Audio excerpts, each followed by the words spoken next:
Whatever. Hi Playmates, it's Arista here. The last two chapters of Exos Heroes, chapter 23 and 24 have been quite the adventure, like progressing the story faster than before. Today I'm here to give you a recap of chapter 23 and what went down in Marinos Island, and next time go over chapter 24 and the War of St. West, and that's a real tear-jerking one right there. So if you want to catch up with the story of Zeon and his gang in their quest to find the cure for the dragon curse, please like and subscribe to the channel for Gacha gaming content every Wednesday and weekends.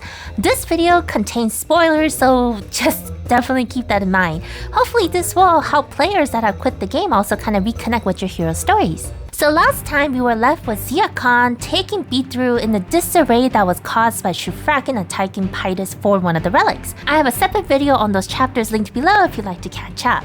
Zeon and his gang find out that Zia Khan is headed to Marinos Island and decide to follow after him. Arriving to the island, Zeon's airship is attacked by Zia Khan and they're forced to do another one of those emergency landings in which they said that Glenn is now kind of like an expert because they pretty much the only kind of landing that they seem to be doing are the emergency landings.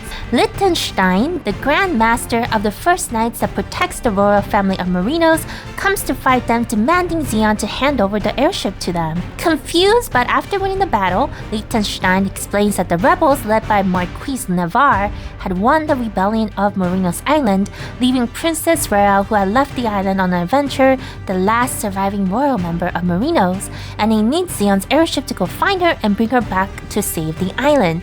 So it looks like in the last several chapters, everybody's families are getting killed. It's a pretty bloody situation. Zeon, in exchange of lending his airship and consequently Glenn as the airship pilot, learns from Liechtenstein, and I'm gonna go ahead and call him Lich from now on because his Kush's name is kind of hard to pronounce, that there is an old legend that Marine Hawk of the original First Guardians had put a seal on the Dragon Emperor's tomb that is hidden on Marinos Island, and there's a mural at the Marinos Island castle that may give clues to the whereabouts of the location of the tomb. While Lich is leading Zeon and the gang to the castle, they are tracked down by the rebels, and we find out that is my sweet Diegas. Oh my gosh, the Grandmaster of the Second Knights that was the traitor that led Lich out of the castle that led to the victory for the rebellion of Navarre. However, when Diegas finds out that Navarre broke his promise and killed Lich's entire family, Diegas goes out in a rampage and rage and starts slashing the rebels, even though Navarre had taken Diegas' family under his care, as well as a trade-off for Diegas' participation in the rebellion. So Diegas is pretty much doing this out of anger because he does have some respect for Lich and was really devastated, and even knowing that, his family is consequently probably going to get, killed because of this as well. Diegas then goes and finds Lich with Zeon and Iris, and his will to fight now gone and just completely saturated with regret. And he looks so cute even if he's regretful, and it's kind of sad that he still looks cute, but he definitely does. He tells Lich to kill him so that he can atone for his sins, to which Lich replies,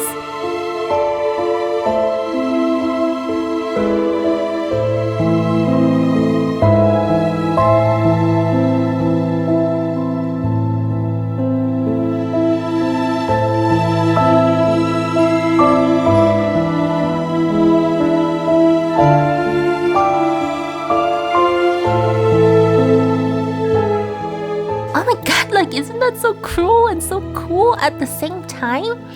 Anyway, Lich and the gang arrive to the castle to find everyone beat up and find out that Zia Khan and his troops in mass, the Dragon Watchers, had already come ahead of them.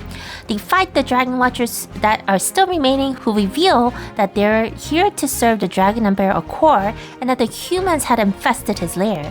Iris also figures out that there is someone else above Zia Khan that they call the head advisor, pulling all the strings. After the Dragon Watchers run away, they find Navarre, who explains that dragons are real, which of course I'm sure he was referring to Beatroom when he saw him with the Dragon Watchers, and that he overheard the conversation of the Dragon Watchers regarding the mural and knows where they're headed to. Since Navarre has pretty much lost everything at this point, he also reveals that Shufraken had cut off reinforcements to him, meaning that Shufraken also had his hands in this rebellion that Navarre had taken over Marinos Island. And it's also at the time that what we suspected from the start has been confirmed as true, that the Dragon Watchers are trying to revive Dragon Emperor Akor by collecting all the relics. Zeon and Iris then leave to find the two while Lich stays to help Marinos get back into shape. Here, Zeon has one of his first human moments with Iris, where he talked about how he sympathizes with Betrayal being the only dragon alive, and how if Zeon himself was a dragon, he would want to resurrect the dragons too. Zeon just puts in a comment that he wishes that dragons and humans can coexist once they kind of resolve this whole Shufraken problem. Iris then says that she doesn't really have a future now and will become just a wanderer after all this is done, since she no longer really has a motive for revenge, to which Zeon offers her to join the new air squadron he plans to form after this is all over, and gives his airship to Glenn as he promised.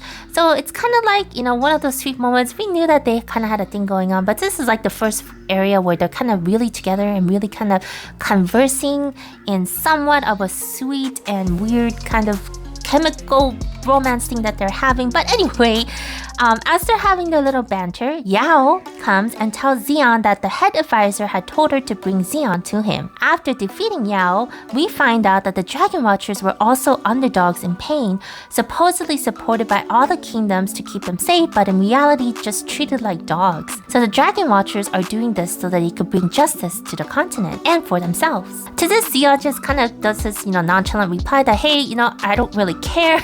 I'm just here to grab my treasure because you guys stole it from me and stuff like that. Typical Zeon talk. So Yao brings them to Zia Khan, who also reveals then that he has used Beatrayal's power, which, according to this, apparently Betrayal was a she. I did not know that Betrayal was a she. I thought it was definitely a he. But anyway, that Zia Khan is trying to rebuild the Baikal Empire. He states that the first steps of the preparations are complete, and then there's this large spark that ignites, and then it gets cut off, and then we're sent to the next image of a bloody sunset where Raquel is shown with his army to be approaching St. West, and what clearly seems to be a war about to bloody happen. And sure as I do, that it's going to get ugly because, Carrie just did murder Raquel's mom and dad, so this is not gonna be pretty. This is not gonna be pretty, especially since Raquel, he already kind of has this crazy side about him, as you know, since he saw the witness of the guy, of the woman that raised him kind of get murdered before his eyes. Yeah, so he has this crazy look about him. Still looking pretty cool, but we know something's about to go down. So in summary for this chapter, we know that there's some head advisor that's working with Zia Khan to rebuild the Baikal Empire, while Shufraken is doing his dirty deeds to take over the continent. There's disarray everywhere, and no one really seems to be happy in this war-torn and traitor-filled land of Exos. Are the Dragon Watchers really trying to end all this for the good, or would it just become worse? What's the truth behind the first Guardians and why they killed the Dragon Emperor?